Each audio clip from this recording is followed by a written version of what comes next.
जय हिंद दोस्तों, स्वागत है आप सभी का आपके अपने परिवार द लॉजिकल साइंस में। मैं हूं आलोक सिंह आतिश और आज के इस वीडियो सेशन में हम लोग डिस्कस करने वाले हैं railway group D shift wise science question discussion में 18/9/2018 के फर्स्ट शिफ्ट के सभी साइंस क्वेश्चन की। जी हाँ दोस्तों, इससे पीछे के वीडियो सेशन में हम लोगों ने 17/9/2018 के जितने भी शिफ्ट थे और उस शिफ्ट में जो भी साइंस क्वेश्चन पूछे गए थे उन सभी को डिस्कस कर लिया था। साथ ही आपकी जानकारी के लिए बताना चाहूँगा कि आज के इस सेशन का जो भी क्वेश्चन है उसका PDF कहाँ मिलेगा, ये हमारे टेलीग्राम ग्रुप से मिल जाएगा, जिसका लिंक मैंने नीचे डिस्क्रिप्शन में डाल दिया है, आप वहाँ से जाकर के ले सकते हैं। बहरहाल आइए अपने सेशन की शुरुआत करते हैं और चलते हैं पहले क्वेश्चन की तरफ। आपका जो पहला क्वेश्चन है आज के इस सेशन का, क्वेश्चन नंबर 1, क्या पूछा जा रहा है आपसे पूछा जा रहा है कि निम्न में से कौन सा लचीला और कोमल है। ऑप्शन दिया हुआ है सल्फर, दूसरा ऑप्शन है तांबा, तीसरा ऑप्शन है कार्बन, चौथा ऑप्शन है फास्फोरस। आपसे पूछा जा रहा है कि आपके ऑप्शन में जो 4 तत्व दिए गए हैं इसमें से कौन सा लचीला और कोमल होता है। मेरे मित्र, आप सभी क्या कहेंगे कि गुरुजी यहाँ पे जो पहला ऑप्शन है सल्फर, ये क्या है? तो आप सभी कहते हैं कि सर ये नॉन मेटल है, यानी कि अधातु है। और साथ ही जो आपका दूसरा ऑप्शन है कॉपर, ये क्या है? तो आप सभी कहते हैं कि गुरुजी ये मेटल है, यानी कि धातु है। तीसरा ऑप्शन है आपका कार्बन, ये क्या है? आप कहेंगे कि सर ये नॉन मेटल है, यानी कि अधातु है। और चौथा ऑप्शन है आपका फास्फोरस, ये भी क्या है? तो आप कहेंगे कि सर ये नॉन मेटल है। मेरे मित्र, आप सबों को धातु और अधातु का फिजिकल प्रॉपर्टीज़ मालूम है। आप सभी क्या कहते हैं? आप सभी कहते हैं कि गुरुजी जो तत्व मेटल होते हैं, धातु होते हैं, वे क्या होते हैं? तो लचीला होते हैं और साथ ही साथ क्या होता है? तो कोमल होते हैं, यानी कि सॉफ्ट होता है। लेकिन जो अधातु होते हैं, नॉन मेटल होते हैं, वे क्या होते हैं? ब्रिटल होते हैं, यानी कि भंगुर होते हैं। तो आपसे जो क्वेश्चन पूछा जा रहा है इन चारों में से कौन सा लचीला और कोमल है, आप सभी क्या कहेंगे कि गुरुजी कॉपर जो है वो मेटल है और मेटल का प्रॉपर्टीज़ होता है वो फ्लेक्सिबल होता है और साथ ही साथ सॉफ्ट होता है।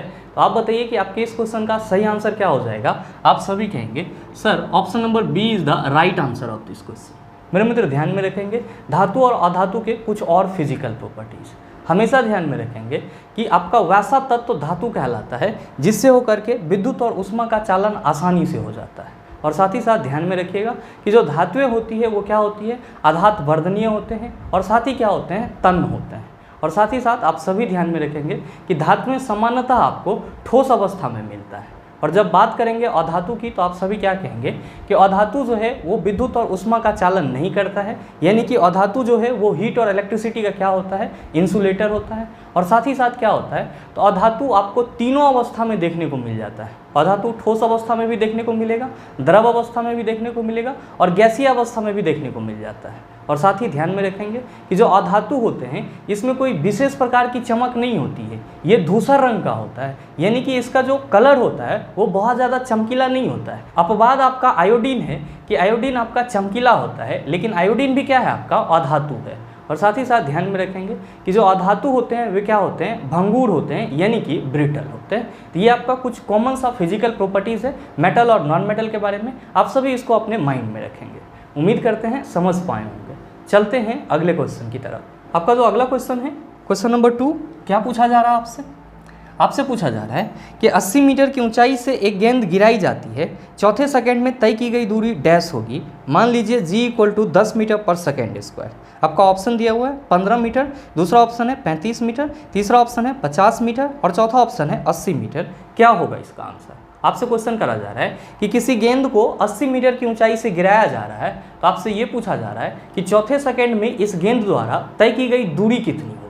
आप कहेंगे सर कैसे बनेगा? तो मेरे मित्र नो डाउट आप सबों को मालूम होगा कि कोई भी वस्तु nवें सेकंड में कितना दूरी तय करता है। तो आप सभी कहते हैं कि गुरुजी किसी भी वस्तु के द्वारा जो nवें सेकंड में तय की गई दूरी होती है उसको हम लोग SN से रिप्रेजेंट करते हैं। और SN = फॉर्मूला क्या होता है? तो आप सभी कहते हैं कि गुरुजी SN = फॉर्मूला होता है U + A/2 × 2n-1। आप कहेंगे कि सर ये फार्मूला तो हम सबों को याद है, लेकिन हमारे क्वेश्चन में प्रारंभिक वेग क्या होगा? भाई मेरे क्वेश्चन में कहा जा रहा है कि जो गेंद है उसको 80 मीटर की ऊंचाई से गिराया जा रहा है, तो जब उसको 80 मीटर की ऊंचाई से छोड़ा गया होगा तो क्या ये संभव है कि वो अचानक से बहुत तेज़ी से चलना शुरू कर दिया होगा? आप कहेंगे बिल्कुल नहीं। वो जब भी चला होगा तो कहाँ से स्टार्ट किया होगा? 0 से स्टार्ट किया होगा।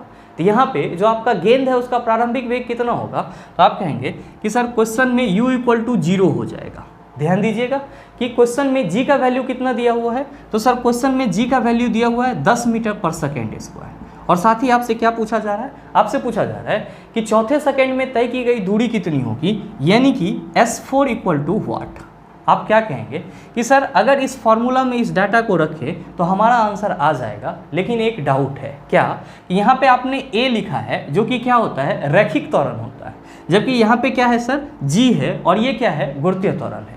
तो मेरे मित्र यहाँ पे इस क्वेश्चन के लिए हम लोग जी को क्या मानेंगे, तो सर रैखिक त्वरण मानेंगे, यानी कि ए के जगह हम लोग कितना वैल्यू रखेंगे, 10 मीटर पर सेकेंड स्क्वायर रखेंगे। और हमेशा ध्यान में रखिएगा कि जब भी आपको इस टाइप का क्वेश्चन मिलेगा आप क्या करेंगे, सेम प्रोसेस करेंगे। आप कहेंगे सर फिर तो क्वेश्चन सॉल्व हो जाएगा, बिल्कुल सर। ध्यान दीजिएगा कि फॉर्मूला है Sn equal to u plus a/2 into 2n minus 1। Sn के जगह हम लोग क्या लिखेंगे, S4 लिखेंगे। u के जगह क्या होगा, तो आप कहेंगे सर 0 हो जाएगा। a के जगह हम लोग क्या लिखेंगे, आप कहेंगे सर 10 लिखेंगे, क्या हो जाएगा सर, बटा 2 हो जाएगा, इंटू 2 इंटू यहाँ पे n है, तो सर n के जगह क्या लिखे हैं आप, 4, यहाँ पे क्या होगा 2 इंटू 4 माइनस 1। जब आप इसको सॉल्व करेंगे तो 2 5 10 हो जाएगा, यहाँ पे 0 है, इसको लिखे ना लिखें बात बराबर है। तो आप क्या कहेंगे कि सर ये हो जाएगा 5 गुना 4 दूना 8, 8 में से 1 चला जाएगा तो कितना बचेगा, आप कहेंगे सर 7। तो यहाँ पे लीजिए 5 गुना 7, ये कितना हो गया, तो सर 35 मीटर हो गया। यानी कि जो आपसे क्वेश्चन पूछा जा रहा है कि 80 मीटर की ऊंचाई से अगर किसी गेंद को गिराया जाए तो गेंद द्वारा चौथे सेकंड में कितनी दूरी कवर की जाएगी, आप कहेंगे 35 मीटर की दूरी कवर की जाएगी। तो आप बताओ कि आपके इस क्वेश्चन का सही आंसर क्या होगा। आप सभी कहेंगे sir option number B is the right answer of this question. उम्मीद करते हैं समझ पाए होंगे। चलते हैं अगले क्वेश्चन की तरफ। आपका जो अगला क्वेश्चन है, क्वेश्चन नंबर 3, क्या पूछा जा रहा है आपसे, आपसे पूछा जा रहा है कि निम्नलिखित प्लांट में से कौन सा प्लांट बॉडी है जो जड़ों, तनों और पत्तियों में अलग नहीं है। ऑप्शन दिया हुआ है चारा, दूसरा ऑप्शन है एरिकिया, तीसरा ऑप्शन है एस्पाइरोगैरा और चौथा ऑप्शन है मार्सिलिया। क्या होगा इसका आंसर। आपसे क्वेश्चन करा जा रहा है कि आपके इस चारों ऑप्शन में से कौन सा ऐसा प्लांट बॉडी है जिसका शरीर जड़, तना और पत्तियों में अलग नहीं होता है, यानी कि जिसके शरीर में जड़, तना, पत्ती ये सब नहीं पाए जाते हैं। तो मेरे मित्र आप सभी ध्यान में रखेंगे कि थैलोफाइटा वर्ग के जितने भी प्लांट होते हैं, क्या ध्यान में रखेंगे कि थैलोफाइटा वर्ग के जितने भी पौधे होते हैं या जितने भी प्लांट होते हैं उनका शरीर जड़, तना एवं पत्ती में विभाजित नहीं होता है, विभाजित नहीं होता है। हमेशा क्या ध्यान में रखना है कि थैलोफाइटा वर्ग के जितने भी प्लांट होते हैं इन सभी का जो बॉडी होता है उसमें स्पेशल रूप से यानी कि विशेष प्रकार से जड़, तना और पत्ती विभाजित नहीं होते हैं। इसकी बॉडी की जो संरचना होती है वो कैसी होती है, तो थैलस जैसा होता है, यानी कि थैला जैसा होता है, और इसीलिए इसे क्या बोला जाता है, थैलोफाइटा बोला जाता है। और ध्यान में रखेंगे कि जो थैलोफाइटा वर्ग के प्लांट होते हैं इसमें मुख्य रूप से कौन आते हैं, तो सर इसमें मुख्य रूप से लाइकेन और शैवाल आते हैं। कौन आते हैं, लाइकेन और शैवाल आते हैं। और साथ ही मेरे मित्र आप सभी ध्यान में रखेंगे कि थैलोफाइटा वर्ग के जो आपका प्लांट होता है उसका मेन एग्जाम्पल क्या हो जाता है, तो उसका मेन एग्जाम्पल हो जाता है आपका क्लेमाइडोमोनास और साथ ही एस्पाइरोगैरा। और साथ ही ध्यान में रखेंगे कि क्लेडोफोरा भी जो है वो किस में आता है, तो थैलोफाइटा वर्ग के अंतर्गत ही आता है। और साथ ही साथ जो आपका कारा नामक प्लांट होता है वो भी किसके अंतर्गत आता है, तो सर थैलोफाइटा वर्ग के अंतर्गत ही आता है। आप सभी क्या ध्यान में रखेंगे कि जो आपका प्लांट है उसमें एक वर्ग ऐसा है जिसको हम लोग थैलोफाइटा वर्ग बोलते हैं। इस वर्ग के जो भी प्लांट होते हैं इसके बॉडी में जड़, तना और पत्ती अलग अलग विभाजित नहीं होते हैं। इसकी बॉडी की जो संरचना होती है वो थैलस जैसा होता है, दैट्स वाई इसे क्या बोला जाता है, थैलोफाइटा बोला जाता है।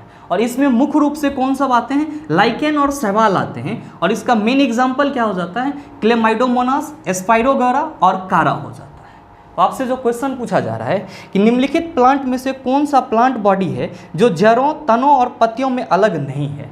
आपका पहला ऑप्शन दिया हुआ है चारा। चारा नाम का कोई प्लांट ही नहीं होता है, इसको हम लोग क्या पढ़ते हैं, कारा पढ़ते हैं। अगर कारा आपके ऑप्शन में लिखा हुआ रहता तो आपका ऑप्शन ए सही होता, लेकिन ऑप्शन ए में क्या लिखा हुआ है, चारा लिखा हुआ है, तो आपका ऑप्शन ए क्या हो जाएगा, गलत हो जाएगा। आपका दूसरा ऑप्शन है रिकिया, आप कहेंगे सर ये भी नहीं होगा। और तीसरा आपका ऑप्शन क्या है, एस्पायरोगैरा। और मैंने आपको क्या बताया है कि थैलोफाइटा वर्ग के जो मेन एग्जाम्पल होते हैं वो क्लेमाइडोमोनास होता है, एस्पायरोगैरा होता है, क्लैडोफोरा होता है, कारा होता है। तो एस्पायरोगैरा क्या है आपका, तो थैलोफाइटा वर्ग से संबंधित है जिसके बॉडी में जड़, तना और पत्ती क्या होते हैं, विभाजित नहीं होते हैं। आप बताइए सही आंसर क्या होगा। आप सभी कहेंगे गुरुजी option number C is the right answer of this question. आप सभी के मन में चल रहा होगा कि गुरुजी ये बताओ कि जो बाकी के ऑप्शन हैं वो किस वर्ग के प्लांट हैं। तो मेरे मित्र ध्यान देंगे कि आपके ऑप्शन बी में जो रिकिया है, एक्चुअली ये क्या होता है, एक्चुअली ये रिक्सिया होता है। इसको हम लोग क्या पढ़ते हैं, रिक्सिया पढ़ते हैं। और साथ ही आपके ऑप्शन डी में जो मार्सेलिया है इसको हम लोग मर्चेंटिया पढ़ते हैं। क्या पढ़ते हैं, मर्चेंटिया पढ़ते हैं। शुद्ध प्रोनाउंसिएशन इसका मर्चेंटिया होता है, या हम लोग इसको मर्चेंसिया कहते हैं। ध्यान में रखेंगे कि जो आपका रिक्सिया और मर्चेंटिया है ये दोनों ही आपका किस वर्ग का प्लांट कहलाता है। तो आप सभी याद रखेंगे ये आपका ब्रायोफाइटा वर्ग का प्लांट कहलाता है। क्या कहलाता है, ब्रायोफाइटा वर्ग का प्लांट कहलाता है। और मेरे मित्र ध्यान में रखिएगा ब्रायोफाइटा से संबंधित एक इंपॉर्टेंट बात, जो ब्रायोफाइटा वर्ग के प्लांट होते हैं इसे क्या बोला जाता है, तो इसे पादप जगत का उभयचर बोला जाता है। तो क्वेश्चन आपसे ये भी पूछा जाता है कि निम्नलिखित में से किस वर्ग के प्लांट को पादप का उभयचर कहा जाता है। तो आप सभी क्या कहेंगे, ब्रायोफाइटा वर्ग के प्लांट को क्या बोला जाता है, पादप का उभयचर बोला जाता है। ना हो तो मैं यहाँ पे एरो मार करके लिख दे रहा हूँ, इसको क्या बोला जाता है, तो सर इसको एम्फीबियन ऑफ प्लांट किंगडम बोला जाता है। क्या बोला जाता है, एम्फीबियन ऑफ प्लांट किंगडम बोला जाता है। यानी कि पादप जगत का उभयचर किसे बोला जाता है, आप कहेंगे ब्रायोफाइटा वर्ग के पौधे को बोला जाता है। ध्यान में रखेंगे कि ये वैसे पौधे होते हैं जो जल और थल दोनों जगह पाए जाते हैं, इसीलिए इसे क्या बोला जाता है, पादप जगत का उभयचर बोला जाता है। उम्मीद करते हैं समझ पाए होंगे। चलते हैं अगले क्वेश्चन की तरफ। आपका जो अगला क्वेश्चन है, क्वेश्चन नंबर 4, क्या पूछा जा रहा है आपसे, आपसे पूछा जा रहा है कि निम्न में से कौन सा सरल अस्थायी उत्तक नहीं है। ऑप्शन दिया हुआ है जीवितक, दूसरा ऑप्शन है जाइलम, तीसरा ऑप्शन है कॉलेनकाइमा, चौथा ऑप्शन है एस्केलेनकाइमा। क्या होगा इसका आंसर, आपसे क्वेश्चन करा जा रहा है कि इन चारों में से कौन सा सरल अस्थायी उत्तक नहीं है। मेरे मित्र आप सभी क्या कहेंगे कि गुरुजी जो सरल अस्थायी उत्तक की बात की जा रही है, ये सरल अस्थायी उत्तक आपका किस में होता है, आप कहते हैं कि सर प्लांट में होता है। मेरे मित्र ध्यान में रखेंगे कि सरल अस्थायी उत्तक को ही हम लोग इंग्लिश में क्या कहते हैं, सिंपल परमानेंट टिश्यू कहते हैं। क्या कहते हैं, सिंपल परमानेंट टिश्यू कहते हैं। और मैंने आपको पीछे के सेशन में ये भी बताया है कि प्लांट में कितने सरल अस्थायी उत्तक होते हैं, आप कहते हैं सर 3 होते हैं। कौन कौन सा, तो सर पहला होता है पेरेनकाइमा। पहला कौन सा होता है, पेरेनकाइमा, जिसको हम लोग क्या कहते हैं, मृदु उत्तक कहते हैं। ध्यान में रखिएगा इसका नाम सिर्फ मृदु उत्तक है, लेकिन ये किस प्रकार के उत्तक होते हैं, तो सर ये जीवित कोशिकाओं से बना हुआ उत्तक होता है। तो आप लोग यहाँ पे कंफ्यूज मत हो जाइएगा कि मृदु उत्तक लिखा हुआ है ये मृत कोशिकाओं से बना होगा, ऐसा कतई नहीं होगा सर, गलत हो जाएगा। क्या ध्यान में रखेंगे कि जो पेरेनकाइमा आपका उत्तक होता है जो कि प्लांट का सरल अस्थायी उत्तक है, वो क्या है, तो जीवित प्रकार के कोशिकाओं से मिलकर बना हुआ उत्तक है। और साथ ही ध्यान में रखेंगे कि दूसरा सरल अस्थायी उत्तक आपका कौन सा होता है, तो दूसरा होता है सर कॉलेनकाइमा।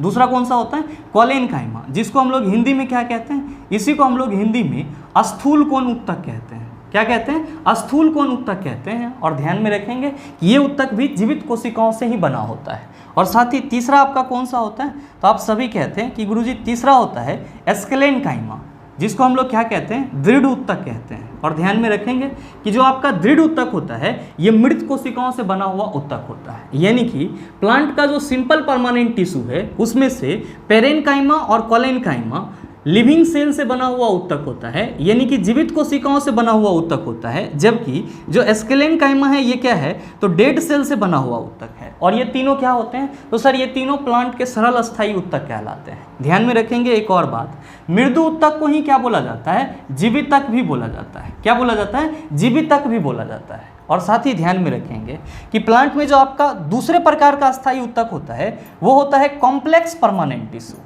क्या होता है, कॉम्प्लेक्स परमानेंट टिश्यू, जिसको हम लोग क्या कहते हैं, तो इसको हम लोग हिंदी में जटिल अस्थायी उत्तक कहते हैं।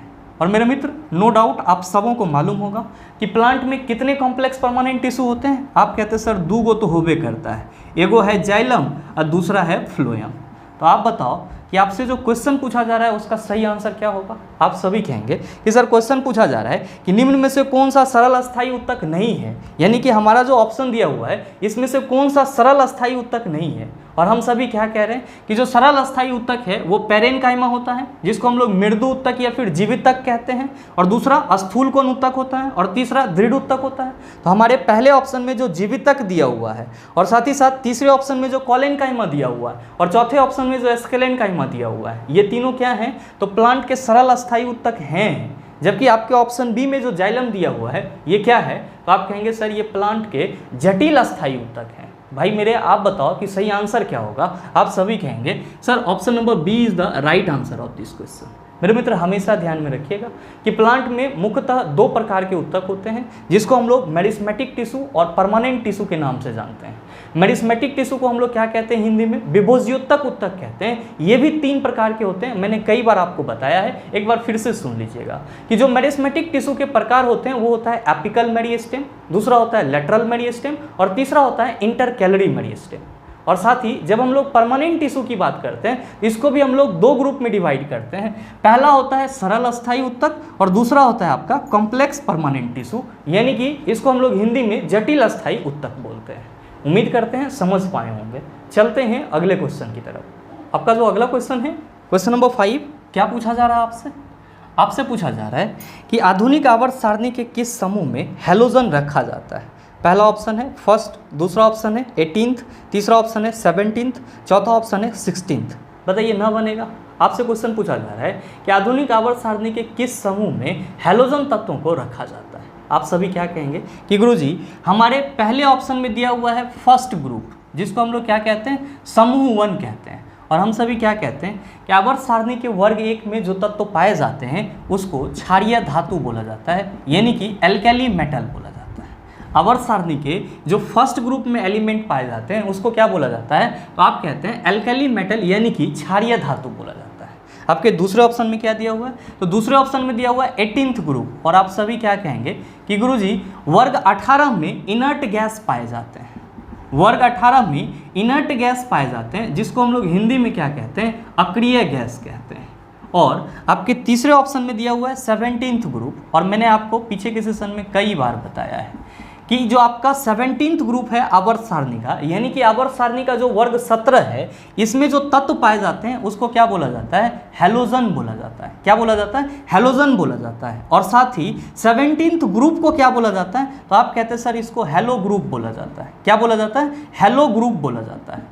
और साथ ही आप क्या कहते हैं कि गुरुजी इसमें जो तत्व पाए जाते हैं वो कौन कौन सब होते हैं, तो आप कहते हैं फ्लोरीन होता है, क्लोरीन होता है, ब्रोमीन होता है, आयोडीन होता है। ये सब के सब क्या कहलाते हैं, हैलो तत्व कहलाते हैं। कहाँ पाए जाते हैं, आवर्त सारणी में वर्ग 17 में पाए जाते हैं। और वर्ग 17 को क्या बोला जाता है, हैलो ग्रुप बोला जाता है। और साथ ही साथ क्या कहते हैं कि सर इसको हम लोग हैलोजन भी कहते हैं।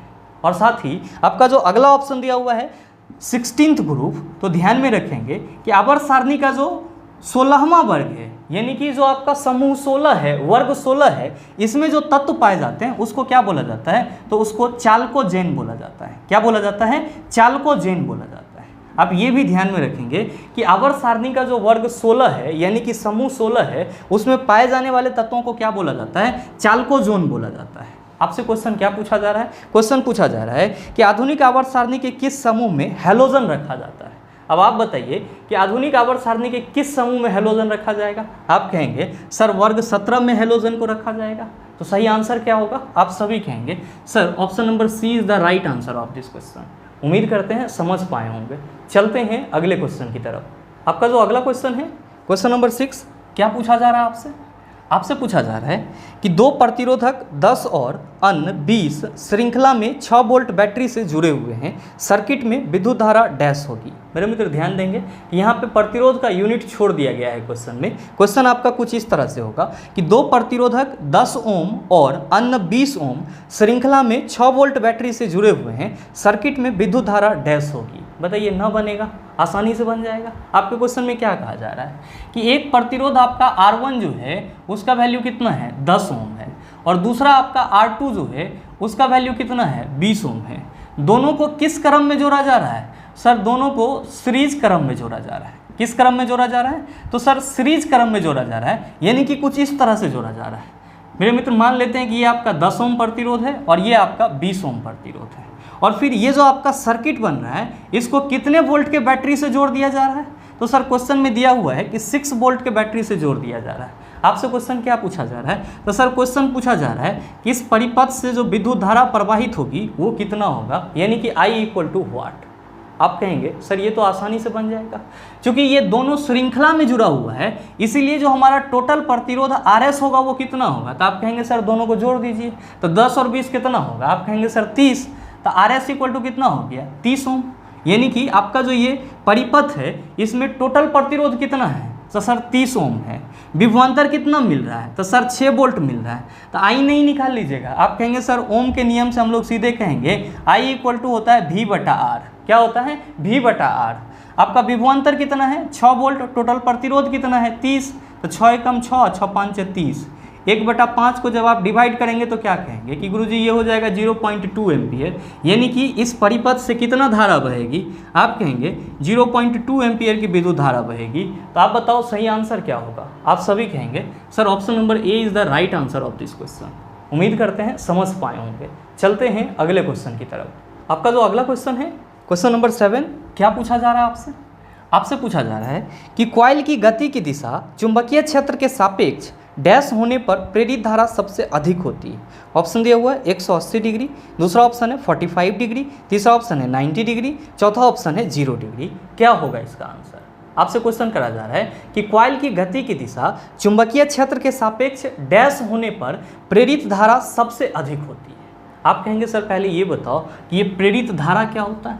तो मेरे मित्र आप सभी समझ रहे होंगे, और जो नहीं समझ रहे हैं वो थोड़ा सा यहाँ पे समझ लीजिएगा कि प्रेरित धारा को ही क्या बोला जाता है? इंड्यूस्ड करंट बोला जाता है। क्या बोला जाता है? इंड्यूस्ड करंट बोला जाता है। और ध्यान में रखेंगे सरल शब्दों में कि जब किसी चुंबकीय क्षेत्र के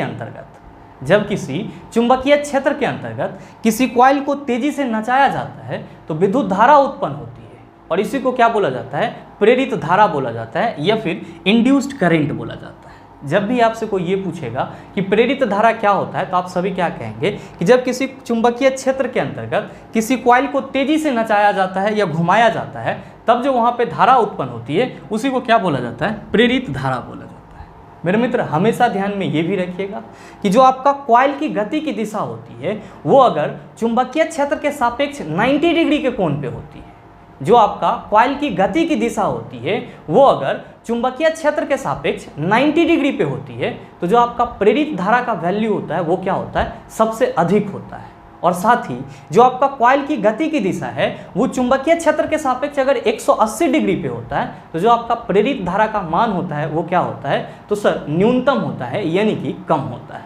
न हो तो आप सभी इस चीज़ को नोट करके लिख लेंगे। पहला पॉइंट में क्या लिखेंगे? पहला पॉइंट में लिखेंगे कि अगर कॉइल की गति की दिशा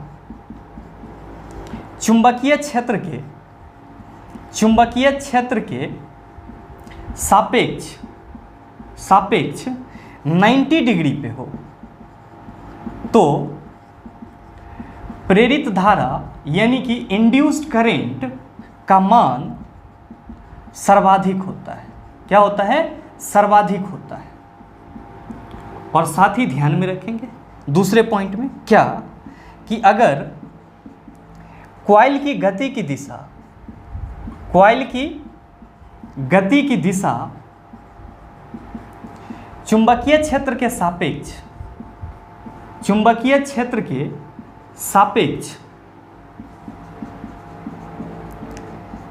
180 डिग्री पे हो तो प्रेरित धारा यानी कि इंड्यूस्ड करंट न्यूनतम होती है। प्रेरित धारा क्या होती है? न्यूनतम होती है।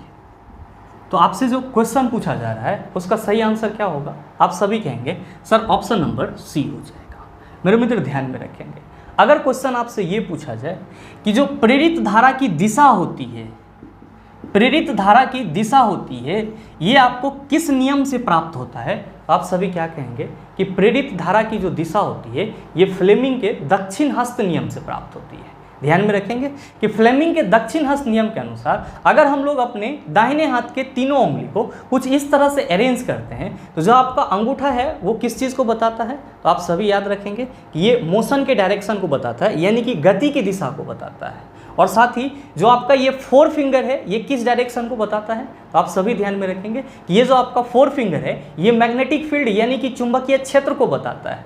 और ये जो आपका मिडिल फिंगर है ये वाला फिंगर ये किस चीज़ को बताता है, तो आप सभी ध्यान में रखेंगे ये इंड्यूस्ड करंट की डायरेक्शन को बताता है, यानी कि प्रेरित धारा को बताता है। तो आप सभी हमेशा ध्यान में रखिएगा कि जो आपका प्रेरित धारा की दिशा होती है इसकी पता आपको कैसे चलता है, तो आप सभी याद रखेंगे फ्लेमिंग के दक्षिण हस्त नियम से चलता है। कैसे चलता है, फ्लेमिंग के दक्षिण हस्त नियम से चलता है। न हो तो इस चीज़ को भी आप लिख लेंगे कि प्रेरित धारा की दिशा का पता फ्लेमिंग के दक्षिण हस्त नियम से लगाया जाता है। उम्मीद करते हैं समझ पाए होंगे। चलते हैं अगले क्वेश्चन की तरफ। आपका जो अगला क्वेश्चन है क्वेश्चन नंबर 8, क्या पूछा जा रहा है आपसे पूछा जा रहा है कि वह बिंदु जहां पर एक वस्तु का संपूर्ण भार कार्य करता है उसे डैश कहा जाता है। बताइए, न बनेगा, आसानी से बन जाएगा। और इस क्वेश्चन का सही आंसर क्या होगा आप सभी नीचे कमेंट करके ज़रूर बताना, आपके कमेंट का इंतजार रहेगा। बहरहाल चलते हैं अगले क्वेश्चन की तरफ। आपका जो अगला क्वेश्चन है क्वेश्चन नंबर 9, क्या पूछा जा रहा है आपसे पूछा जा रहा है कि ऑक्सीजन का उपयोग करके पायरुवेट का विभाजन डैश में होता है। ऑप्शन दिया हुआ है लाइसोसोम, दूसरा ऑप्शन है माइटोकॉन्ड्रिया, तीसरा ऑप्शन है नाभिक, चौथा ऑप्शन है रिक्तिकाएं। क्या होगा इसका आंसर? आपसे क्वेश्चन करा जा रहा है कि O2 का उपयोग करके यानी कि ऑक्सीजन का उपयोग करके पायरुवेट का विखंडन इन चारों ऑप्शन में से कहाँ पे होता है। आप कहेंगे सर ये बताओ ये पायरुवेट क्या है और ये कहाँ पे बनता है। तो मेरे मित्र आप सभी ध्यान में रखेंगे, आप सभी ने रिस्पायरेशन का नाम जरूर सुना होगा।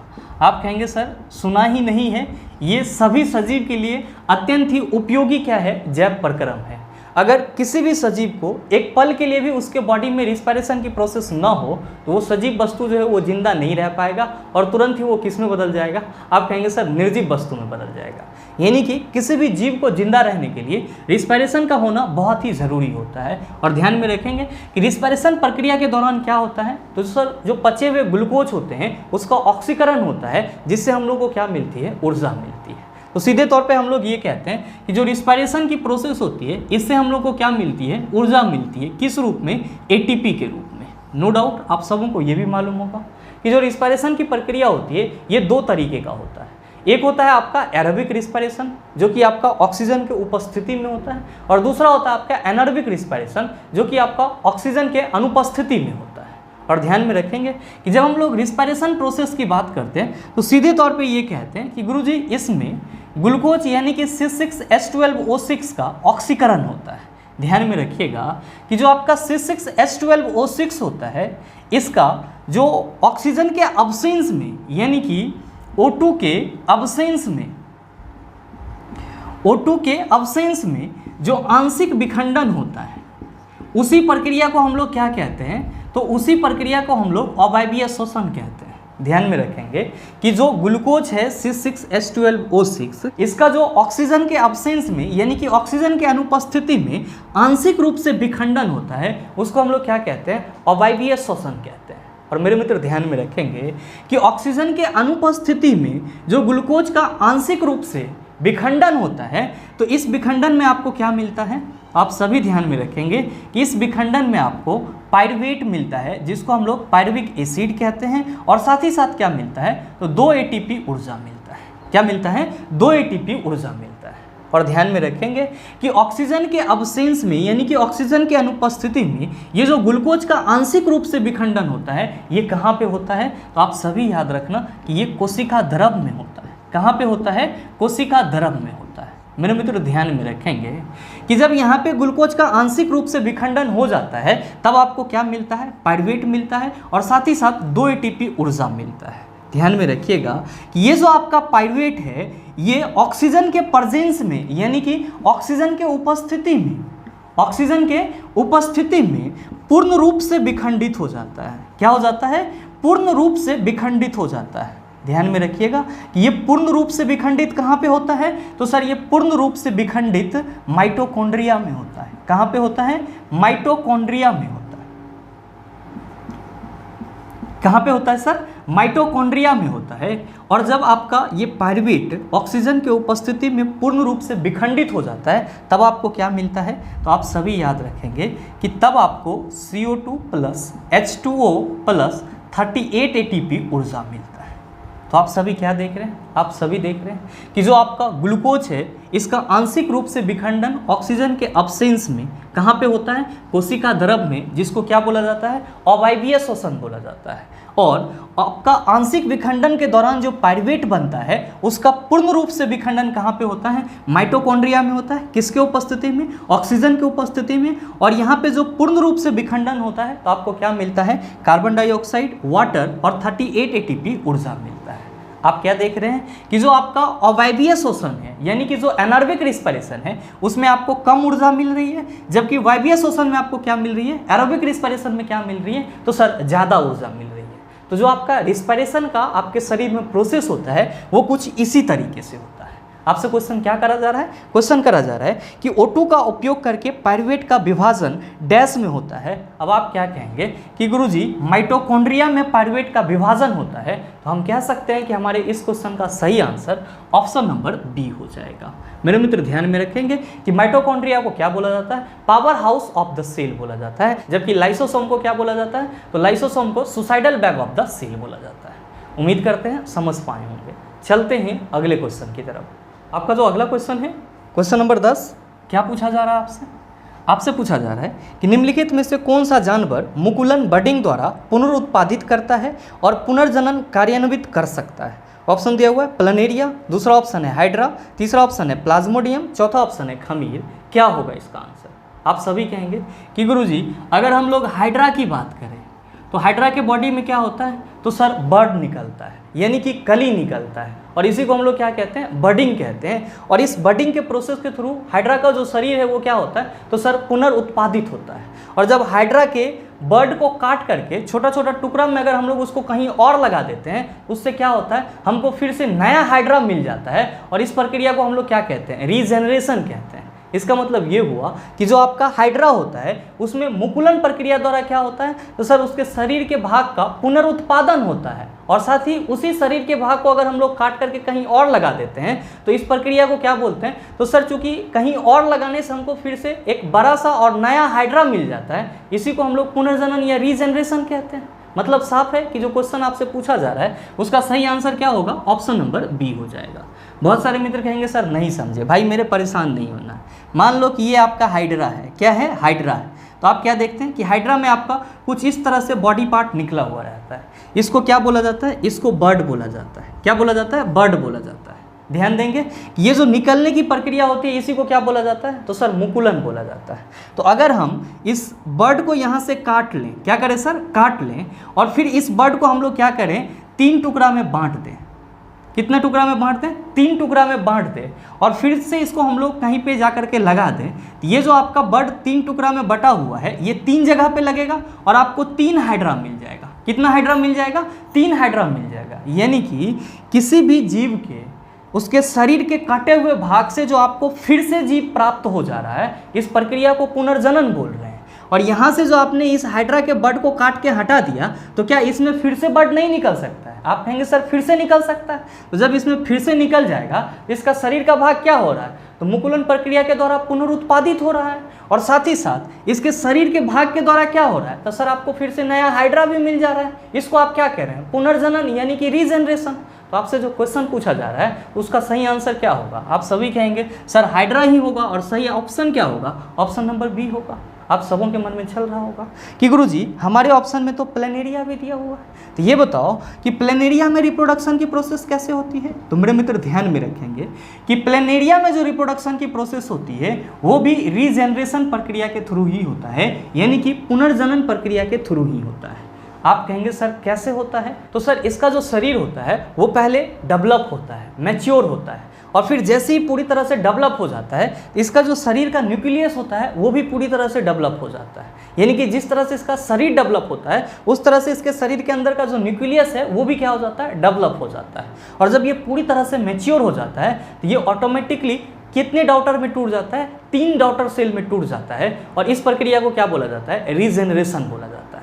ध्यान में रखेंगे कि यहाँ पे जो आपका प्लेनेरिया मैच्योर होने के बाद ब्रेकडाउन होता है वो खुद से होता है, ना कि कोई और उसको करता है। और इसीलिए हम लोग क्या कहते हैं कि प्लेनेरिया में भी जो रिप्रोडक्शन की प्रोसेस होती है वो रीजनरेशन प्रक्रिया के थ्रू ही होता है, यानी कि पुनर्जनन प्रक्रिया के थ्रू ही होता है। आप कहेंगे कि सर हमारे ऑप्शन में तो प्लाज्मोडियम भी दिया हुआ है, तो मेरे मित्र ध्यान में रखेंगे कि जो प्लाज्मोडियम में रिप्रोडक्शन की प्रोसेस होता है, प्लाज्मोडियम में रिप्रोडक्शन की प्रोसेस होता है, ये होता है मल्टीपल फिजन। क्या होता है? मल्टीपल फिजन, जिसको हम लोग हिंदी में क्या कहते हैं? इसी को हम लोग हिंदी में बहुविखंडन कहते हैं। ध्यान में रखेंगे कि असेक्सुअल रिप्रोडक्शन मेथड का एक प्रोसेस होता है आपका बाइनरी फ्यूजन, जिसको हम लोग क्या कहते हैं? द्विविखंडन कहते हैं, जिसमें आपका कोई जीव मैच्योर होता है और मैच्योर होने के बाद दो बराबर भाग में टूट जाता है, जिससे आपको दो नया जीव प्राप्त हो जाता है। तो जब आपको उसके मैच्योर होने से दो नया जीव प्राप्त होता है उसको क्या बोला जाता है? द्विविखंडन, यानी कि इंग्लिश में बाइनरी फ्यूजन बोला जाता है। लेकिन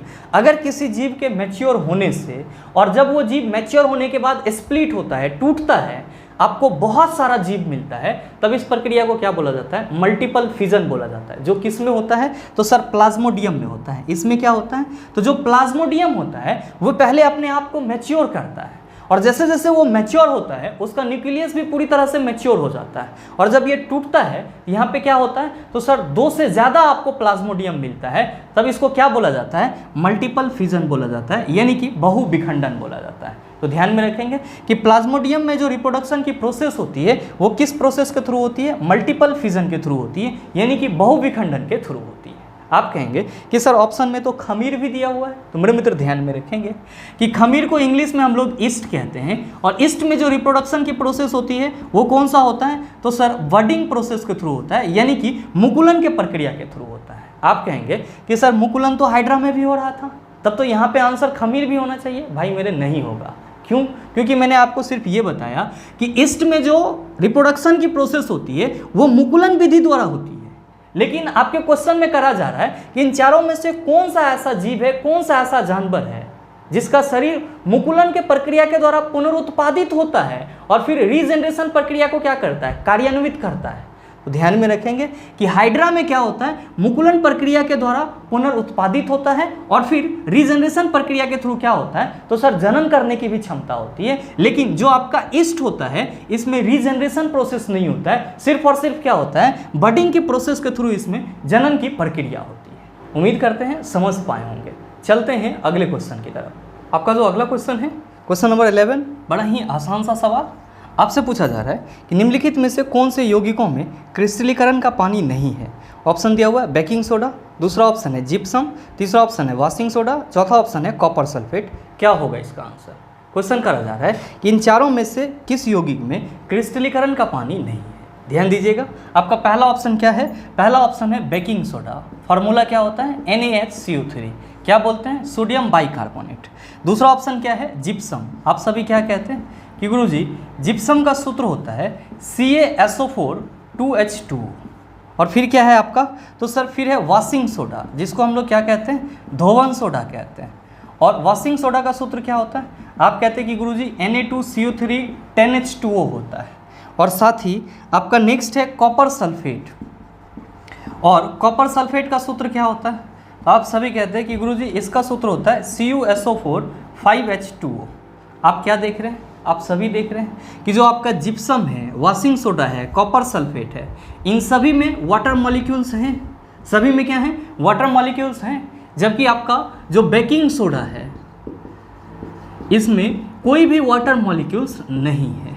तो आपसे क्वेश्चन क्या पूछा जा रहा है? क्वेश्चन पूछा जा रहा है कि निम्नलिखित में से कौन से यौगिकों में क्रिस्टलीकरण का पानी नहीं है? आप कहेंगे कि सर बेकिंग सोडा में कोई भी वाटर मॉलिक्यूल्स नहीं है, इसीलिए इसमें कोई भी क्रिस्टलीकरण का पानी नहीं है। सही आंसर क्या होगा? आप कहेंगे sir option number A is the right answer of this question. उम्मीद करते हैं समझ पाए होंगे। चलते हैं अगले क्वेश्चन की तरफ। आपका जो अगला क्वेश्चन है, क्वेश्चन नंबर 12, क्या पूछा जा रहा है आपसे? आपसे पूछा जा रहा है कि रासायनिक अभिक्रिया जिसमें गर्मी उत्पन्न होती है उसे एक डैश कहा जाता है। बताइए, ना बनेगा? आसानी से बन जाएगा। मैंने कई बार आपको बताया है। वैसी रासायनिक अभिक्रिया जिससे ऊष्मा उत्पन्न होती है क्या कहा जाता है? ऊष्माक्षेपी रासायनिक अभिक्रिया कहा जाता है। और वैसी रासायनिक अभिक्रिया जिसमें ऊष्मा का शोषण होता है उसे क्या कहा जाता है? ऊष्माशोषी रासायनिक अभिक्रिया कहा जाता है।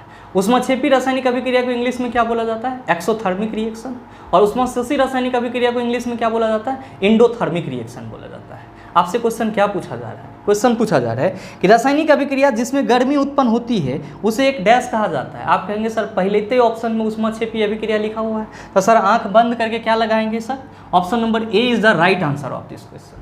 बहुत सारे मित्र कहेंगे कि सर हमारे ऑप्शन में दहन अभिक्रिया भी दिया हुआ है, तो मेरे मित्र ध्यान में रखेंगे कि ऑक्सीजन की उपस्थिति में किसी भी चीज़ का जलना क्या कहलाता है? दहन अभिक्रिया कहलाता है, और इसको इंग्लिश में क्या कहते हैं? कंबशन रिएक्शन कहते हैं। और ध्यान में रखेंगे कि ऑक्सीजन की उपस्थिति में आपके बॉडी में जो पचा हुआ भोजन होता है उसका भी क्या होता है? ऑक्सीकरण होता है। तो आप सभी के मन में चल रहा होगा कि क्या वे दहन अभिक्रिया के उदाहरण हैं? बिल्कुल है सर। और ध्यान में रखेंगे कि आपके बॉडी में जो श्वसन की प्रक्रिया होती है वो स्लो कंबशन रिएक्शन का उदाहरण होता है। कोई भी अगर आपसे ये क्वेश्चन करे कि तुम्हारे शरीर में जो श्वसन की प्रक्रिया हो रही है वो किस प्रकार के रासायनिक अभिक्रिया का उदाहरण है, तो आप कहेंगे स्लो कंबशन रासायनिक अभिक्रिया का क्या है? उदाहरण है, यानी कि धीमा दहन अभिक्रिया का क्या है? उदाहरण है। आप कहेंगे सर ऑप्शन में तो विस्थापन अभिक्रिया भी दिया हुआ है। भाई मेरे आप सभी ध्यान में रखना, मोर रिएक्टिव मेटल के द्वारा जब किसी लेस रिएक्टिव मेटल को क्या किया जाता है? किसी यौगिक से हटा दिया जाता है। यानी कि ज़्यादा अभिक्रियाशील तत्व के द्वारा जब किसी कम अभिक्रियाशील तत्व को किसी यौगिक से हटा दिया जाता है तो इसी प्रक्रिया को क्या बोला जाता है? विस्थापन अभिक्रिया, यानी कि इंग्लिश में डिस्प्लेसमेंट रिएक्शन बोला जाता है या फिर सब्स्टिट्यूशन रिएक्शन बोला जाता है। आप कहेंगे सर ऑप्शन में तो ऊष्माशोषी भी दिया हुआ है, तो मैंने आपको पहले ही बता दिया। ऐसी रासायनिक अभिक्रिया जिसमें ऊष्मा का क्या हो सर? शोषण हो, यानी कि जो ऊष्मा के बगैर ना हो पाए उसको क्या कहेंगे? ऊष्माशोषी अभिक्रिया कहेंगे, इंग्लिश में एंडोथर्मिक रिएक्शन कहेंगे। उम्मीद करते हैं समझ पाए होंगे। चलते हैं अगले क्वेश्चन की तरफ। आपका जो अगला क्वेश्चन है क्वेश्चन नंबर 13, क्या पूछा जा रहा है आपसे? आपसे पूछा जा रहा है कि निम्न में से कौन सा हार्मोन युवावस्था के समय लड़कों में दिखाई देने वाली उपस्थिति में बदलाव लाता है? मेरे मित्र ये क्वेश्चन आपसे नहीं बनेगा, आसानी से बन जाएगा, और इस क्वेश्चन का आंसर आप सबों के ऊपर छोड़ता हूँ। सही आंसर क्या होगा नीचे कमेंट करके ज़रूर बताना, आपके कमेंट का इंतजार रहेगा। बहरहाल चलते हैं अगले क्वेश्चन की तरफ। आपका जो अगला क्वेश्चन है क्वेश्चन नंबर 14, क्या पूछा जा रहा है आपसे? आपसे पूछा जा रहा है कि परमाणु संख्याओं के आधार पर तत्वों को वर्गीकृत किसने किया? डोब्राइन, दूसरा ऑप्शन है मॉसले, तीसरा ऑप्शन है न्यूलैंड, चौथा ऑप्शन है मेंडलीव।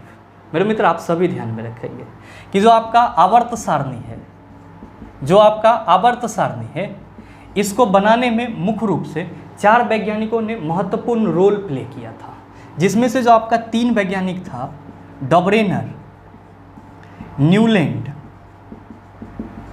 और मेंडलीव। इन तीनों का आवर्त सारणी को बनाने के लिए जो भी प्रयास था वे सब के सब किस चीज़ पे आधारित थे? तो द्रव्यमान संख्या पर आधारित था। क्या ध्यान में रखेंगे कि जो आपका आवर्त सारणी है इसको बनाने में 4 वैज्ञानिक का बहुत ही महत्वपूर्ण रोल रहा है, जिसमें से जो 3 वैज्ञानिक थे, डोब्रेनर, न्यूलैंड और मेंडलीव, इन तीनों का जो आवर्त सारणी के लिए नियम था वो किस पे आधारित था? तो तत्वों के द्रव्यमान संख्या यानी कि परमाणु के द्रव्यमान संख्या पे आधारित था। लेकिन जो आपका मॉसले नामक चौथा वैज्ञानिक था, इनका जो आवर्त सारणी के लिए नियम था वो किस चीज़ पे आधारित था? परमाणु संख्या पे आधारित था, यानी कि एटॉमिक नंबर पे आधारित था। क्वेश्चन क्या करा जा रहा है? क्वेश्चन करा जा रहा है कि परमाणु संख्या के आधार पर तत्वों को वर्गीकृत किसने करा? आप क्या कहेंगे? सर मॉसले ने करा। सही आंसर क्या होगा? आप कहिएगा ऑप्शन नंबर बी हो जाएगा। उम्मीद करते हैं समझ पाए होंगे। चलते हैं अगले क्वेश्चन की तरफ। आपका जो अगला क्वेश्चन है क्वेश्चन नंबर 15, बड़ा ही हलवा सा सवाल। ये भी आपसे पूछा जा रहा है कि 120 वाट के एक विद्युत लैंप का प्रतिदिन 8 घंटे उपयोग किया जाता है। लैंप द्वारा एक दिन में प्रयुक्त की गई ऊर्जा की यूनिट की गणना करें। ऑप्शन दिया हुआ है 0.96 यूनिट, दूसरा ऑप्शन है 2 यूनिट, तीसरा ऑप्शन है 1.50 यूनिट और चौथा ऑप्शन है 16 यूनिट। बताइए ना बनेगा? आसानी से बन जाएगा। मैंने न्यूमेरिकल वाले सेशन में कई बार आपको बताया है कि जब भी आपको इस टाइप का क्वेश्चन पूछा जाए कि एक दिन 30 दिन में खर्च होने वाले यूनिट कितना होगा, तो आपके क्वेश्चन में जितना पावर दिया हुआ है, यानी कि जो वाट दिया हुआ है, और जितना घंटा उस अप्लायंसेस को जलाया जा रहा है उसको, और जितना दिन तक जलाया जा रहा है उसको, यानी कि यहाँ पे डे लिख लेंगे, तीनों को गुना कर दीजिए, 1000 से डिवाइड कर दीजिए, वो जो आपका इलेक्ट्रिक अप्लायंसेस है वो उतना दिन में कितना यूनिट खर्च करेगा निकल जाएगा। आपके क्वेश्चन में क्या कहा जा रहा है कि 120 वाट के एक विद्युत लैंप, यानी कि जो आपका वाट है वो कितना है? 120 है। प्रतिदिन 8 घंटे उपयोग किया जाता है, यानी कि इसको 8 घंटे चलाया जाता है। आपसे पूछा जा रहा है कि लैंप द्वारा एक दिन में प्रयुक्त की गई ऊर्जा की यूनिट कितनी होगी, यानी कि यहाँ पे दिन कितना होगा 1 बटा क्या हो जाएगा 1000। क्या कहेंगे सर 12×8 96 होता है, ये हो जाएगा 960 बटा 1000। ये जीरो सेटल हो जाएगा। 96 बटा 100 को हम लोग 0.96 लिख सकते हैं, बिल्कुल लिख सकते हैं। तो सर कितना यूनिट हो जाएगा, आप कहेंगे 0.96 यूनिट हो जाएगा। सही आंसर क्या होगा, आप कहेंगे sir option number A is the right answer of this question. उम्मीद करते हैं समझ पाए होंगे। चलते हैं अगले क्वेश्चन की तरफ। आपका जो अगला क्वेश्चन है क्वेश्चन नंबर 16, बड़ा ही हलवा सा सवाल। आपसे पूछा जा रहा है कि कैल्शियम हाइड्रोक्साइड का सही सूत्र डैश है, बताइए न बनेगा। आप सभी कहेंगे सर ऐसा क्वेश्चन तो हम लोग आंख बंद करके बना देंगे। हमसे पूछा जा रहा है कैल्शियम हाइड्रोक्साइड का सूत्र, हम सबों को मालूम है कि CaOH2 होता है। सही आंसर क्या होगा, आप कहेंगे सर ऑप्शन नंबर ए हो जाएगा। चला ध्यान में रखना कि कैल्शियम हाइड्रोक्साइड क्या है, तो आप कहेंगे स्ट्रॉन्ग बेस है, यानी कि प्रबल क्षार है। और साथ ही ध्यान में रखेंगे अगर आपसे क्वेश्चन ये पूछा जाए कि जो स्लैग्ड लाइम है उसका फॉर्मूला क्या होता है, स्लैग्ड लाइम का फॉर्मूला क्या होता है, इसको हम लोग इंग्लिश में कुछ इस तरह से लिखते हैं और हिंदी में भी पूछ लिया जाता है कि निम्नलिखित में से स्लैग्ड लाइम का सूत्र है। आप कहेंगे CaOH2। कैल्शियम हाइड्रोक्साइड को ही क्या बोला जाता है, स्लैग्ड लाइम बोला जाता है। और अगर पूछा जाए कि बुझा हुआ चूना किसको बोला जाता है, बुझा हुआ चूना किसको बोला जाता है, आप कहेंगे CaOH2 को बोला जाता है। ध्यान दीजिएगा अगर आपसे क्वेश्चन करा जाए कि क्विक लाइम का फॉर्मूला क्या होता है, आप कहेंगे CaO। कली चूना का सूत्र क्या होता है, तो आप क्या कहेंगे CaO। ध्यान में रखिएगा, इसको हम लोग कैल्शियम ऑक्साइड पढ़ते हैं और आपके एग्जाम में ये क्वेश्चन भी पूछा जाता है कि निम्नलिखित में से क्विक लाइम का सूत्र है, तो आप कहेंगे CaO कैल्शियम ऑक्साइड। निम्नलिखित में से कली चूना का सूत्र है, आप कहेंगे CaO कैल्शियम ऑक्साइड। तो आप ये चीज़ भी ध्यान में रखेंगे। और साथ ही ध्यान में रखिएगा कि जो आपका कैल्शियम ऑक्साइड होता है यही जब वाटर के साथ रिएक्ट करता है तो क्या बनाता है, कैल्शियम हाइड्रोक्साइड बनाता है। और कैल्शियम हाइड्रोक्साइड जब कार्बन डाइऑक्साइड के साथ रिएक्ट करता है तो क्या बनाता है, कैल्शियम कार्बोनेट बनाता है। उम्मीद करते हैं समझ पाए होंगे। चलते हैं अगले क्वेश्चन की तरफ। आपका जो अगला क्वेश्चन है क्वेश्चन नंबर 17, क्या पूछा जा रहा है आपसे, आपसे पूछा जा रहा है कि एक 40 kg भार वाली लड़की 4 सेकंड में 5 मीटर तक ऊंची होने वाली सीढ़ियों पर तेज़ी से चढ़ जाती है, उसके द्वारा विकसित शक्ति डैश होगी। बताइए न बनेगा, आसानी से बन जाएगा। क्वेश्चन पूछा जा रहा है कि कोई लड़की है, मान लीजिए सर ये लड़की है और एक द्रव्यमान कितना है 40 kg। अभी क्या कर रही है, तो सर कोई 5 मीटर ऊंचा सीढ़ी है जिस पे ये कितना देर में चढ़ जा रही है, तो सर 5 मीटर की जो ऊंचाई है ये 4 सेकंड में चढ़ जा रही है। तो क्वेश्चन क्या पूछा जा रहा है, क्वेश्चन पूछा जा रहा है कि इसके द्वारा विकसित शक्ति डैश होगी, यानी कि इसका पावर कितना होगा, शक्ति इक्वल टू वाट। आप सभी क्या कहेंगे कि गुरुजी हम लोगों ने कई बार पढ़ा है कि पावर इक्वल टू फार्मूला होता है कार्य बटा समय, यानी कि कार्य करने की दर क्या कहलाती है, शक्ति कहलाती है। यहाँ पे लड़की जो है वो ऊंचाई को कवर कर रही है, यहाँ पे जो लड़की द्वारा किया गया कार्य होगा वो क्या होगा, आप कहेंगे सर mgh के बराबर होगा। मैंने पीछे के सेशन में आपको बताया है कि अगर कोई वस्तु या व्यक्ति किसी ऊंचाई को कवर करता है तब उसके द्वारा जो किया गया कार्य होता है वो किसके बराबर होता है, mgh के बराबर होता है। तो आप कहेंगे सर जब किया गया कार्य ये हो जाएगा और समय ये हो जाएगा तो शक्ति तो हम आराम से निकाल सकते हैं। भाई मेरे यही चीज़ तो हमको समझाना था। यहाँ पे पावर इक्वल टू फार्मूला क्या हो जाएगा, आप कहेंगे सर mgh बटा t हो जाएगा। तो लीजिए m के जगह क्या रखेंगे सर 40, g के जगह तो सर 10 रखेंगे, h के जगह क्या रखेंगे तो सर 5 मीटर की ऊंचाई कवर करिए कितना देर में, तो सर 4 सेकंड में। जब आप सॉल्व करेंगे तो ये क्या हो जाएगा 4 दाहें 40, 10 दाहें 100 पचे 500। लड़की की शक्ति कितनी होगी सर 500 वाट हो जाएगी। सही आंसर आप कहेंगे ऑप्शन नंबर ए हो जाएगा। उम्मीद करते हैं समझ पाए होंगे। चलते हैं अगले क्वेश्चन की तरफ। आपका जो अगला क्वेश्चन है क्वेश्चन नंबर 18, क्या पूछा जा रहा है आपसे, आपसे पूछा जा रहा है कि 5 से 8% एसिटिक एसिड को कहा जाता है। बताइए न बनेगा, आसानी से बन जाएगा। कई दफ़ा याद किए होंगे कि 5 से 8% एसिटिक एसिड के विलयन को सिरका बोला जाता है, जिसको हम लोग क्या कहते हैं, विनेगार कहते हैं। तो आप बताओ कि सही आंसर क्या होगा। आप सभी कहेंगे sir option number A is the right answer of this question. मेरे मित्र ध्यान में रखेंगे कि जो आपका एसिटिक एसिड होता है इसका फॉर्मूला क्या होता है, एसिटिक एसिड का फॉर्मूला होता है CH3COOH। क्या होता है CH3COOH। आप कहेंगे कि सर हमारे ऑप्शन में तो इथेनॉल भी दिया हुआ है। तो भाई मेरे आप सभी ध्यान में रखना कि इथेनॉल का फॉर्मूला होता है C2H5OH। आप कहेंगे सर ऑप्शन में एस्टर भी दिया हुआ है। तो मेरे मित्र ध्यान में रखेंगे, एस्टर का जनरल फार्मूला कभी कभी आपके एग्जाम में पूछ लिया जाता है, जिसको हम लोग हिंदी में क्या कहते हैं, एस्टर का सामान्य सूत्र कहते हैं। क्या होता है, RCOOR होता है। ध्यान में रखिएगा, अगर आपसे ये क्वेश्चन पूछा जाए कि निम्नलिखित में से एस्टर का सामान्य सूत्र है, आप कहेंगे RCOOR। आप कहेंगे सर ऑप्शन में तो ग्लेशियल एसिटिक एसिड भी दिया हुआ है। तो मेरे मित्र आप सभी ध्यान में रखेंगे कि जो आपका ग्लेशियल एसिटिक एसिड होता है ये क्या होता है। तो आप सभी ध्यान में रखेंगे कि जब एसिटिक एसिड में, यानी कि जब आपका एसिटिक अम्ल में वाटर 1% से भी कम होता है, जब एसिटिक एसिड में वाटर 1% से भी कम होता है, 1% से भी कम होता है, तो उसे क्या बोला जाता है, उसे ग्लेशियल एसिटिक एसिड बोला जाता है। हमेशा ध्यान में रखेंगे कि जब एसिटिक एसिड के विलयन में वाटर यानी कि जल की मात्रा 1% से भी कम होती है, तब उसको क्या बोला जाता है, ग्लेशियल एसिटिक एसिड बोला जाता है। तो आप ये चीज़ भी ध्यान में रखेंगे। उम्मीद करते हैं समझ पाए होंगे।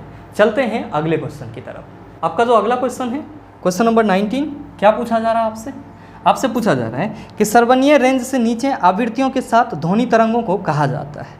आपका ऑप्शन दिया हुआ है अल्ट्रासोनिक, दूसरा ऑप्शन है अल्ट्रासाउंड, तीसरा ऑप्शन है सुपरसोनिक, चौथा ऑप्शन है इंफ्रासोनिक। क्या होगा इसका आंसर? मेरे मित्र आपसे क्वेश्चन करा जा रहा है कि सर्वनीय रेंज से नीचे आवृत्ति के साथ ध्वनि तरंगों को कहा जाता है। आप क्या कहते हैं कि गुरुजी जब हम लोग सर्वनीय रेंज की बात करते हैं, यानी कि सुनने योग्य ध्वनि तरंग की बात करते हैं, तो क्या कहते हैं कि गुरुजी जो सुनने योग्य ध्वनि तरंग होता है उसकी आवृत्ति 20 हर्ज से 20,000 हर्ज के बीच का होता है, और 20 हर्ज से नीचे का जो आवृत्ति वाला ध्वनि तरंग होता है उसको क्या बोला जाता है? तो गुरुजी उसको इंफ्रासोनिक बोला जाता है। क्या बोला जाता है? इंफ्रासोनिक साउंड वेव बोला जाता है। और 20,000 हर्ज से ऊपर का जो आवृत्ति वाला ध्वनि तरंग होता है उसको क्या बोला जाता है? अल्ट्रासोनिक बोला जाता है। क्या बोला जाता है? अल्ट्रासोनिक बोला जाता है। क्वेश्चन आपसे क्या पूछा जा रहा है? क्वेश्चन पूछा जा रहा है कि सर्वनीय रेंज से नीचे आवृत्तियों के साथ ध्वनि तरंगों को कहा जाता है। आप क्या कहेंगे? इंफ्रासोनिक। तो सही आंसर आप सभी कहेंगे सर ऑप्शन नंबर डी हो जाएगा। आप कहेंगे कि सर हमारे ऑप्शन में तो सुपरसोनिक भी दिया हुआ है। तो मेरे मित्र ध्यान में रखेंगे कि सुपरसोनिक में वस्तु की गति ध्वनि की गति से भी क्या होती है? ज़्यादा होती है। Faster than speed of sound, उसी को क्या बोला जाता है? सुपरसोनिक स्पीड बोला जाता है। उम्मीद करते हैं समझ पाए होंगे। चलते हैं अगले क्वेश्चन की तरफ। आपका जो अगला क्वेश्चन है, क्वेश्चन नंबर 20, क्या पूछा जा रहा है आपसे? आपसे पूछा जा रहा है कि प्रकाश की किरण पानी से ग्लास तक जाती है, यह झुकता है। ऑप्शन दिया हुआ है सामान्य की ओर गति बढ़ती है, दूसरा ऑप्शन है सामान्य से दूर और गति बढ़ती है, तीसरा ऑप्शन है सामान्य की ओर धीमा हो जाता है, तीसरा ऑप्शन है सामान्य से दूर और धीमा हो जाता है। क्वेश्चन करा जा रहा है कि प्रकाश की किरण पानी से ग्लास तक जाती है, पानी से ग्लास तक जाती है, यह झुकता है। मेरे मित्र ध्यान देंगे कि प्रकाश की किरण कहाँ से कहाँ जा रही है? तब पानी से ग्लास की ओर जा रही है। ध्यान देंगे कि पानी और ग्लास में सघन और विरल माध्यम क्या होगा? आप कहेंगे कि गुरुजी ग्लास के अपेक्षा पानी जो होगा वो क्या होगा? विरल माध्यम होगा। ग्लास के अपेक्षा पानी जो है वो क्या होगा? विरल माध्यम होगा। और पानी के अपेक्षा ग्लास जो है वो क्या होगा? तो आप कहेंगे सघन माध्यम होगा। और आप सबों को मालूम होगा कि विरल माध्यम में प्रकाश की गति क्या होती है? ज़्यादा होती है, जबकि सघन माध्यम में प्रकाश की गति क्या होती है? कम होती है। मेरे मित्र क्वेश्चन क्या करा जा रहा है कि प्रकाश की किरण पानी से ग्लास की ओर जाती है तो क्या होगा? आप सबों को मालूम होगा और आप सबों ने कई बार पढ़ा भी होगा कि जब प्रकाश की किरण विरल माध्यम से सघन माध्यम में जाती है, जब प्रकाश की किरण विरल से सघन में जाती है तब क्या होता है? तो आप कहते हैं सर ये अभिलंब। ध्यान में रखेंगे, अभिलंब को हम लोग इंग्लिश में क्या कहते हैं? नॉर्मल, और दूसरे शब्दों में क्या कहते हैं? सामान्य कहते हैं, जिसका यूज़ आपके ऑप्शन में किया गया है। यहाँ पे हम लोग उसी को क्या बोल रहे हैं? अभिलंब बोल रहे हैं। तो जब प्रकाश की किरण विरल से सघन माध्यम में जाती है, ये क्या होता है? तो सर अभिलंब की ओर मुड़ती है, अभिलंब की ओर मुड़ती है। और सघन माध्यम में जाएगा तो उसका स्पीड घटेगा कि बढ़ेगा? आप कहेंगे सर घट जाएगा। तो अभिलंब की ओर मुड़ती है और धीमा हो जाती है, और धीमा हो जाती है। नेक्स्ट, जब प्रकाश की किरण सघन सघन से विरल में जाएगी तब क्या होगा? आप कहेंगे सर अभिलंब से दूर भागेगी। क्या होगा? अभिलंब से यानी कि समान से, अभिलंब से दूर भागेगी और गति बढ़ जाएगा। और क्या होगा? तो गति बढ़ जाएगा। तो हमेशा ध्यान में रखेंगे सर क्या कि अगर प्रकाश की किरण विरल माध्यम से सघन माध्यम में जाएगी तो अभिलंब की ओर मुड़ती है और उसका जो स्पीड होता है वो क्या होता है? तो सर कम जाता है। और अगर प्रकाश की किरण सघन से विरल में जाएगा तो अभिलंब से दूर भागता है और उसका गति क्या होता है? बढ़ जाता है। क्वेश्चन क्या पूछा जा रहा है? क्वेश्चन पूछा जा रहा है कि प्रकाश की किरण पानी से गिलास तक जाती है, यह झुकता है। आप सभी क्या कहेंगे कि गुरुजी यहाँ पे पानी विरल माध्यम है और गिलास क्या है? सघन माध्यम। तो जैसे ही प्रकाश की किरण पानी से गिलास की ओर जाएगी यानी कि सघन माध्यम में जाएगी तो वो सामान्य की ओर यानी कि अभिलंब की ओर क्या हो जाएगी? झुक जाएगी और उसकी गति क्या हो जाएगी? धीमी हो जाएगी। आप देख लीजिए कि ये चीज़ आपके किस ऑप्शन में है। आप कहेंगे कि सर ऑप्शन सी में लिखा हुआ है कि सामान्य की ओर धीमा हो जाता है। तो भाई मेरे आपके इस क्वेश्चन का सही आंसर क्या होगा? ऑप्शन नंबर सी ही होगा। उम्मीद करते हैं यहाँ तक के जितने भी क्वेश्चन थे उन सभी को आप आसानी से समझ पाए होंगे। अब इस टाइप का प्रश्न अगर आपको दोबारा दे दिया जाए मेरे ख्याल से आप उसका जवाब भी आसानी से दे सकते हैं। साथ ही उम्मीद करते हैं कि ये वीडियो आपको अच्छा लगा होगा। अगर आपको वीडियो अच्छा लगा तो वीडियो को लाइक कीजिएगा, ज़्यादा से ज़्यादा शेयर कीजिएगा और हाँ, अगर आप चैनल पे नए हैं तो सब्सक्राइब करके बेल आइकन दबा लीजिएगा ताकि इस तरह के एग्जाम रिलेवेंट वीडियो का नोटिफिकेशन सबसे पहले आपके पास पहुँचे और आप उसको सबसे पहले देख पाओ। मिलते हैं फिर अगले सेशन में, तब तक के लिए best of luck. Thank you, have a nice day.